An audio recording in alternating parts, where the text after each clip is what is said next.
Olá pessoal, hoje é terça-feira, dia 2 de dezembro. Estamos entrando no ar com mais uma edição do Jornal Últimas Notícias com Ednei Paine diretamente da capital brasileira do vinho. Quer experimentar um bom vinho? Venha a Bento Gonçalves que você vai degustá-lo com certeza. Bento Gonçalves, Rio Grande do Sul, Brasil.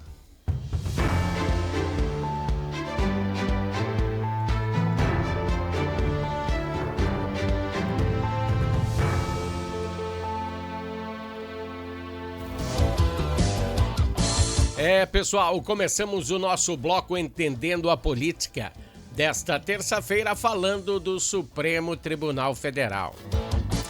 Sempre eles na pauta, né? Em especial, hoje vamos salientar o ministro Dias Toffoli. Por quê? Porque ele levou a sigilo o processo envolvendo o banqueiro Daniel Vorcaro. Ele botou em sigilo de mais alto grau.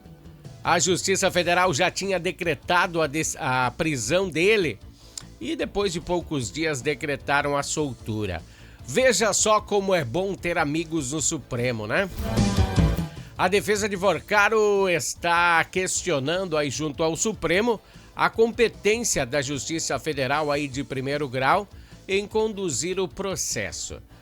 Ainda não há uma decisão do ministro Dias Toffoli sobre essa transferência do processo para o Supremo. Mas hoje houve uma movimentação, no mínimo suspeita, né? A decisão dele é para que o caso seja julgado em mais alto grau de sigilo, que não permite, inclusive, a cidadãos e até mesmo advogados dos mais altos patamares acessarem o caso, a não ser que eles estejam diretamente envolvidos com o processo, né? Não dá para acessar qualquer informação envolvendo o caso. É predominantemente proibido. Pode até levar à cadeia. E o processo é esse aí do Banco Master, né? Que lesou milhares de clientes, né? Desse banco. Uma fraude financeira que tem muita gente envolvida. Muita grana envolvida, né? A defesa alega que nas investigações o envolvimento de um deputado federal... Há um envolvimento de um deputado federal, né? E por isso, então, ele tendo foro privilegiado, o processo não poderia tramitar na justiça comum. Olha só que incógnita, né? O ex-presidente Jair Bolsonaro não podia ser julgado pelo STF, né? Teria que ser julgado pela justiça comum, já não era um parlamentar. E agora a justiça de Daniel, então, quer que quem julgue seja o STF. Pelo que foi apurado, né? Pela proximidade do réu, há muitas coisas a incógnita, né? O ministro do STF tem uma proximidade muito grande com os negócios de Daniel. Não posso falar o nome dele, pois ele prendeu muita gente no dia 8 de janeiro e vai que ele também queira me prender, né? Por esse caso aí não vou falar o nome dele. E por isso, né, é extremamente sigiloso, como aquele caso lá do aeroporto em Roma, né? Envolvendo Alexandre de Moraes, seu filho. Tudo era sigiloso até chegar a um desfecho. Então, um companheiro de tribunal protegendo o outro. Dentro dos corredores do Congresso, ouvi que a coisa vai enfeiar, pois Vorcaro tinha relações estreitas com vários deputados, senadores e até mesmo com esse ministro do Supremo. Quando largarem o estrume no ventilador, todos os envolvidos vão ficar marcados e cheirando mal. Isso eu tenho certeza. As conexões de Daniel Vorcaro são muito extensas em Brasília. Tá aí o interesse dele, né? De Vorcaro que ele seja julgado pelo Supremo Tribunal Federal, pois esses golpes que ele praticou na população tinha a conivência aí, a parceria de muita gente importante em Brasília. Vamos falar baixo aí para eles não ouvirem. Então muita gente quer se livrar desse envolvimento, né? Tirar a cara fora. Complicado hoje, né? Se você não tem um amigo, um companheiro no Supremo aí, é melhor não se meter em confusão. E para fechar a situação, olha, vou dizer uma coisa para vocês que vai deixar vocês de boquiaberto que eu vi agora de manhã. Você tem Pix? Tome cuidado, pois movimentações acima de R$5.000 terão um imposto de 27%. Ainda eu não tenho essa notícia certa toda confirmada, mas essa pauta saiu de uma das maiores emissoras jornalísticas do país. Sei lá se é um boato, mas eu já quero deixar você ciente disso. Eu vou investigar, porque se o imposto de R$5.000, se eu movimentar R$5.000 na minha conta Pix, eu vou pagar um imposto de 1.350. É uma situação impensável. Mas eu vou atrás dessa notícia certinha para dar para vocês aí. Mas quando eu ouvi essa notícia agora, eu tive um susto. Sabe quando esse imposto está previsto para começar? Não sabe? Em janeiro de 2026. Daqui um mês. Mas ainda eu vou investigar essa notícia direitinho. Vamos fazer algumas pautas para ver, porque isso aí não pode. Saiu de uma das mais altas empresas de jornalismo aqui do Brasil. Agora de manhã. E vem o pior agora. Se você não declarar, a multa é de 75%. Sei se você ouviu direito. A multa será de 75%. Uma multa por uma coisa que nem se sabe direito como vai funcionar? O governo precisa tirar uns pilinhas aí para sair desse buraco, né? Mas assim, pegar toda a população de surpresa, tipo aquela viagem que você vai fazer, né? E tem aquele guarda atrás da moita e você passou a 100 por hora pelo radar, é uma surpresa. Bom, esse foi o bloco político. Espero que vocês tenham entendido, né? É uma boa pauta para a reflexão de hoje. Que coisa, né? Deixa eu falar para vocês, vamos falar de esportes agora. Vamos dar uma melhorada no clima, né? Porque foi pesado hoje.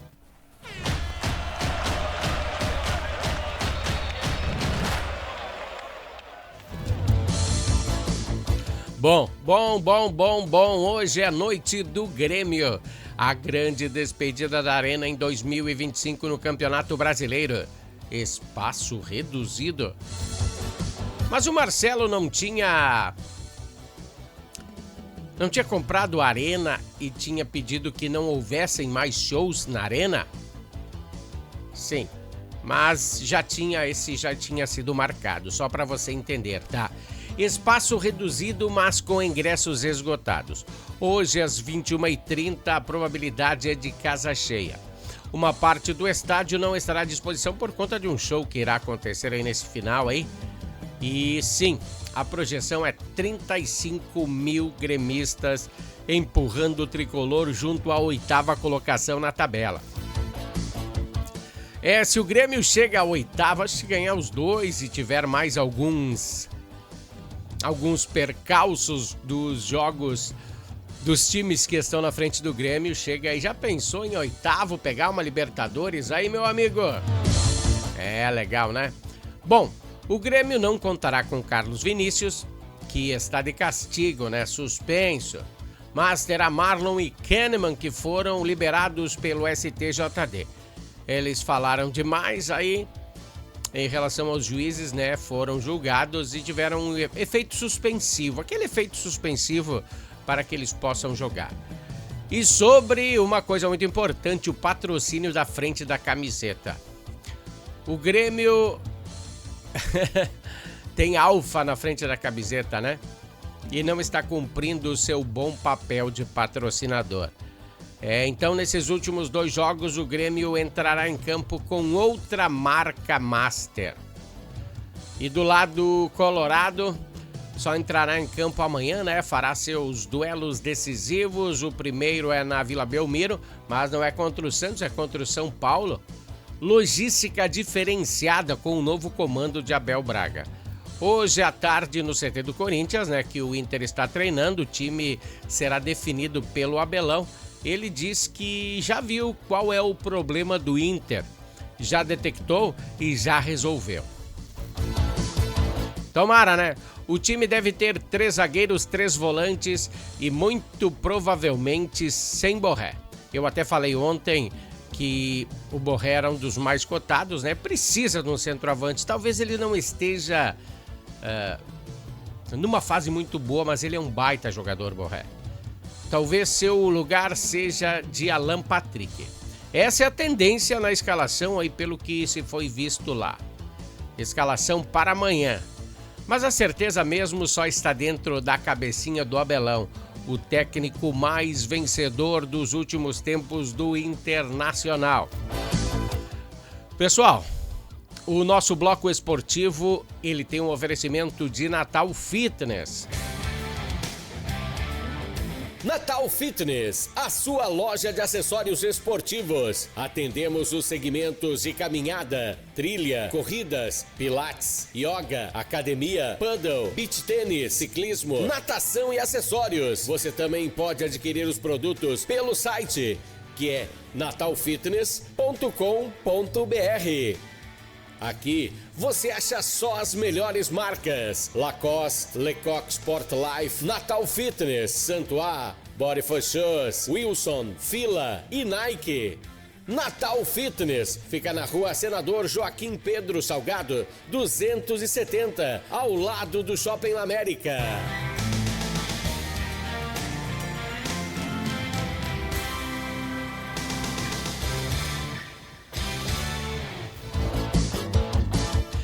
Pessoal, a Natal Fitness tem dado aquele apoio ao Jornal de Más Notícias no bloco esportivo. E olha, hoje, dia 2, faltam 23 dias para o Natal. Cara, você já achou o presente para dar para aquela pessoa querida? Talvez ela seja sedentária e você dê uma camiseta para ela correr e ela vá caminhar. Melhore seu estilo de vida. Melhore a sua saúde. Já pensou nisso? Então corre até a Natal Fitness e faça as suas compras de Natal. Tem uns precinhos bem bala lá também, hein? Dá uma olhada. Bom, agora vou arranjar briga com muita gente, porque a nossa pauta é em relação à educação no trânsito. Bento Gonçalves tem um problema muito grande de educação no trânsito. E quem passa também por muitos pontos de distração nesse sistema é o pedestre. Pois eles que adentram nas vias urbanas de rolagens de automóveis. Sim, esse vai ser um assunto bem polêmico. Vamos ter opiniões bem divergentes, mas de extrema importância à vida humana. Um assunto de muita contradição, mas para iniciar a nossa conversa tem que ser assim. Eu quero salientar que na capital gaúcha, este ano, 2025, 11 pessoas foram atropeladas quando atravessavam a faixa de segurança. Sim, a culpa é de ambos. Hoje, o pedestre que atravessa a faixa, ele anda distraído demais. Ou assistindo vídeo, ou digitando, ou falando no celular. Essa distração pode fazer a diferença entre a vida e a morte. Isso vale tanto para condutores quanto para pedestres. Eu não estou tirando de ninguém a obrigação de botar a culpa no outro. Não, todos os dois, os condutores e os pedestres. Só que a galera sempre fala dos condutores, nunca fala dos pedestres, e hoje nós vamos falar. Eu vejo que muitos condutores usam o celular quando pilotam os automóveis. E se duas pessoas distraídas se encontram em uma faixa de segurança, um motorista e um pedestre distraído, o certo é que acontecerá um acidente. Certo. Então vem o pedestre dizer que a faixa é de preferência do pedestre? Sim. É. Sem contar que alguns pedestres acham que a lombada, por ter aquela marcação semelhante da faixa de segurança, serve também para atravessar a via. Não serve. Preste atenção. A lombada serve para diminuir a velocidade do veículo, não serve para a travessia de pedestres. Claro, dá para atravessar por perto ali porque a galera tem que ir mais devagarinho, né, para não quebrar o seu automóvel. Mas então vamos abordar a lei. O pedestre tem preferência na hora de atravessar uma faixa de segurança, salvo quando houver sinaleiras ou semáforos. Mas preferência tem um significado diferente de prioridade. Então isso quer dizer que a travessia ela pode ser feita de maneira correta. Se a faixa de segurança não tiver semáforos, tem que fazer o sinal com a mão para que o condutor saiba que você está esperando para atravessar a faixa. Pois eu vejo muito isso no trânsito, que muita gente fica parada na faixa e a gente acha que vai ultrapassar e para e não vai, tá? Tem que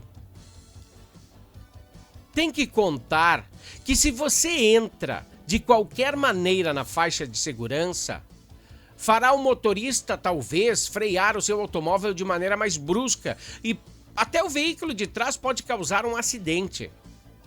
Então, pedestre, você vai me dizer, bah, mas o cara tem que ir devagar na faixa. Sim, tem que ir devagar. Mas tem motoristas que são complicados de lidar, como tem pessoas, pedestres, que também são complicados de lidar. Quando for atravessar a faixa, adentre a ela com destreza e rapidez. Não fique vendo o celular, não fique vendo filme ou falando. Se tem que passar, passe com rapidez, com passadas largas. Isso está descrito na lei. E fazer o sinal da vida, né? Que é você esticar a mão para saber que você quer ultrapassar essa via. Existe uma lei no artigo 29 que diz que veículos maiores são responsáveis pelos menores. Os motorizados, os caminhões são responsáveis pelos carros, os motorizados, motos, carros são responsáveis pelos não motorizados, bicicletas, e todos juntos pela incolumidade, ou seja, a segurança do pedestre. É como o pedestre é o elemento mais frágil do trânsito, ele tem sempre preferência. Até aqui eu falei das conformidades que o pedestre deve ter, o bom senso que o pedestre deve ter. Agora eu vou abordar o bom senso dos motoristas, que muitas vezes não são preparados para manusear um automóvel. Sim, existe bastante motoristas em situações, digamos que leigas em relação ao automóvel, em relação às leis de trânsito. E agora, com essas novas modificações aí, adquirir novas CNHs vão ser mais baratas, mas talvez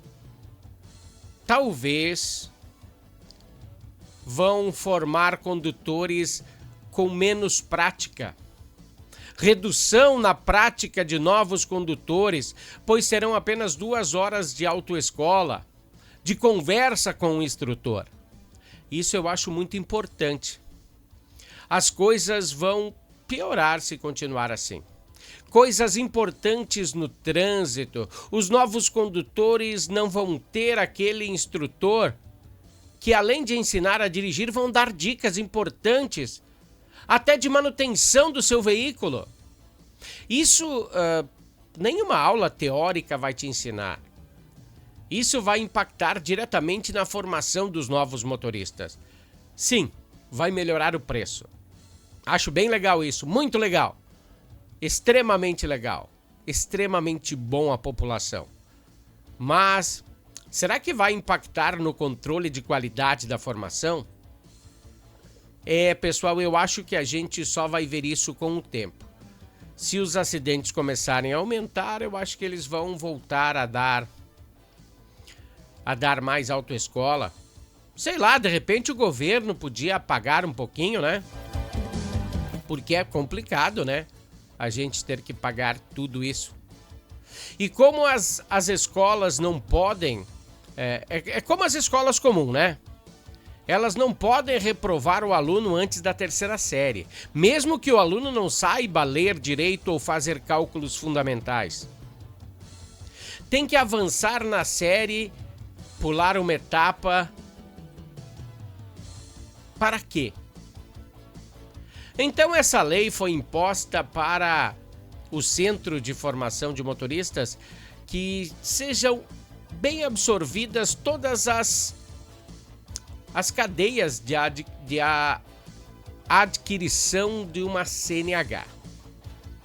As coisas vão ficar meio embaçadas, mas no decorrer da situação vamos informando o que irá acontecer. De repente, eu estou enganado. De repente, a galera já sabe dirigir. É claro que vai ter que fazer o teste, a mesma coisa. Eu só acho que faltava um responsável para dar algumas dicas.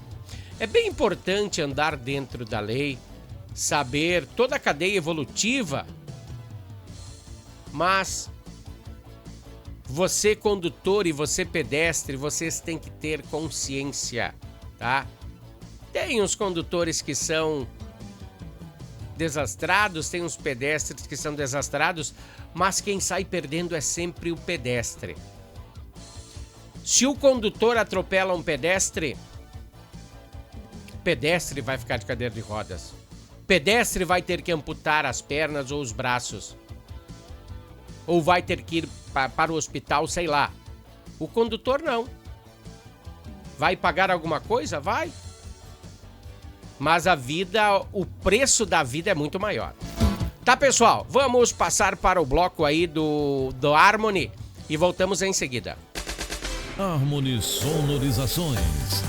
Mais do que som e luz, a Harmony Sonorizações oferece para você um serviço com mais de 30 anos de experiência em festas de casamentos, eventos corporativos, palestras, aniversários, baladas e shows musicais. Devido à qualidade em seu trabalho, a empresa se tornou uma referência em seu segmento.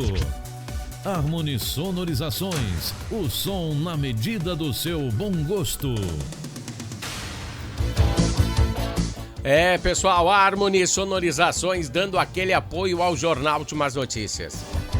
Também Natal Fitness, né? Opa! Bom, deixa eu falar aí. Vamos falar do programa Compra Assistida, que encerra o seu programa aí nessa sexta-feira, dia 5.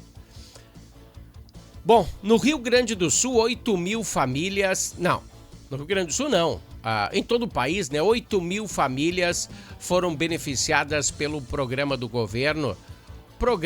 Nesse programa de famílias que tiveram suas residências danificadas pelas intempéries da natureza. Bom, aí as famílias têm que se inscrever na assistência social da sua cidade, seu município, através das prefeituras. Elas que publicaram em seus diários oficiais a catástrofe em seus territórios. Nesse programa, a Caixa determina aí se a família realmente precisa do imóvel ou não. e divulga aí em uma lista aí os seus nomes. Nessa premissa, a família ganha uma moradia de um patamar de até R$200 mil. Mas é claro que existem vários critérios a serem considerados. O programa encerra nessa sexta-feira, pessoal. Mas as famílias contempladas terão aí mais 60 dias depois do término do programa para achar esse imóvel. Como acontece a Caixa Federal, então ela apresenta os seus nomes, você vai lá, procura um imóvel, ele tem que estar de acordo com o que a Caixa Federal quiser e ela vai lá e banca a sua casinha. Bom, depois do prazo encerrado, 60 dias, né? Eu acho bem legal. As famílias poderão entrar com aquisição de imóveis feitos pelo governo, tipo, depois que terminar isso, né? Tipo a Minha Casa Minha Vida, que tem mais aí de 5 mil famílias na lista. Aí embaça um pouquinho, né? Você não foi contemplado por algumas destas ações do governo e mesmo assim você acha que tem direito ao compra assistida? Eu vou dar uma dica para você. Procure a Defensoria Pública do Rio Grande do Sul e preste uma queixa, tá? Essa é a facilidade que eu falo para vocês e talvez aí vocês consigam os seus direitos, né? Porque, cara, a gente paga muito imposto nessa vida. Para tudo a gente paga imposto, para tudo. E chega na hora de que a gente precisa dos nossos governantes, eles pulam fora. É complicado, né? E o nome é bem curtinho, Defensoria Pública. Aqui em Bento Gonçalves fica bem próximo à Igreja Redonda. Aqui na capital do vinho, a compra assistida aconteceu em pouquíssimas ocasiões. Algumas poucas famílias foram beneficiadas com apartamentos usados, porque até 200 mil você pega um apartamento usado. Depende de onde você for escolher esse apartamento. No Brasil, existem vários preços, né? E aqui em Bento, um apartamento com 2 quartos aí já é um compra assistida, 200 pila, né? Algumas poucas famílias foram beneficiadas, algumas aqui no Residencial Bento Gonçalves, na rua Giovanni Grando Filho, no bairro Vila Nova. Em outros residenciais também de Bento Gonçalves, no Bertolini, lá no bairro São Roque. As famílias contempladas moravam em Faria Lemos e Linha Alcântara, duas regiões muito atingidas aí pelas intempéries da natureza. Falando em intempéries, deixa eu tirar a minha imagem da frente. Olha aí. Aí você está podendo observar 2 pilares, né? Que eles estão em fase de concretagem. É da nova ponte aí entre Santa Teresa e a localidade de Santa Bárbara de Guaporé. Uma obra que anda se arrastando a passos de tartaruga, como é de costume em uma obra pública. Né? A estrutura foi arrancada ainda em setembro de 23. Estamos praticamente em 2026. E nem a estrada que dá acesso a essa ponte está sendo arrumada, a ERS 431. Ela está difícil de passar. Relatos de pessoas que passam por lá diariamente dizem que a situação está caótica. E em dias de chuva fica ainda pior, não se vê os buracos. E se a comunidade não se juntar e pedir para que sejam arrumados, antes dessas eleições, a situação vai continuar novamente no caos por mais 4 anos. Eu sei que teve interdição de moradores por 2 vezes, mas eu acho que tem que ser mais duro com essas intenções, pois eles não estão levando a sério a situação desse local. Moradores locais estão sofrendo muito, tá? E olha, 2023 faz tempo, né? Bom, pessoal, um grande abraço a todos. Eu deixo vocês aqui. Nesse dia 2 de dezembro, voltaremos amanhã. Até lá. Valeu, tchau!